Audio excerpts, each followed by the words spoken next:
Alright, well, I have some bad news. In that box is the Ursa Mini Pro G2.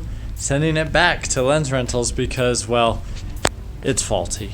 I shot a bunch of stuff with it this weekend. I was trying out a ton of things to try and fix it. I updated the firmware, all this stuff. But basically, when you film in ProRes, it had massive artifacting and looked terrible. All the ProRes stuff was unusable. You'll see some of that footage as it just looks so nasty. It's disgusting. Unfortunately, I had formatted the card, so all I have is a still frame. But at the bottom of the screen, you can see where that baked-in piece is. The other issue that I had with the camera was it kept turning off randomly. I'd be switching between codecs or something, and the camera would just instantly turn off, and I'd have to completely remove the battery and put it back on to get it to restart. Blackmagic is kind of notorious to have a few bad eggs. Even with the pocket camera when it first came out, there was quite a few issues with it. Some people had major issues where the screen completely died and the camera didn't work at all. Blackmagic does a pretty good job of making things, fixing things pretty quick with firmware updates. Luckily, Lens Rentals was awesome. They are sending me a new one. It won't get here till Friday because obviously these things are in high demand right now, so they're being rented out a lot.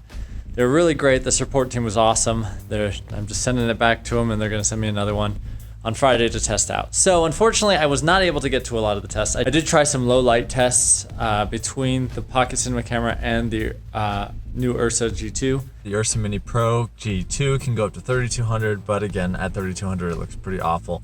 If you compare it with the Pocket camera at 3200, it's like night and day difference. The Pocket, obviously 3200 is the dual native ISO, so it's clean. It actually looks way better. But anyway, I'll have some of the footage that you can see, some of the 300 frames per second, so you can take a look. I did some 120 at 4K. I did 150 at 4K that you can do. 4.6K you can do 120. So yeah, I did a bunch of different tests. Most everything was shot RAW 8:1. That was the one that Blackmagic recommends for most of the high frame rate stuff. Anyway, I hope to get it Friday, and I do appreciate all the comments that I did receive. So I did do a test with fixed pattern noise. You can see it in this shot, but again, I have a hard time trusting a camera that wasn't working properly. So I will redo this test. But I thought you guys asked this question a lot, so I figured why not show you something.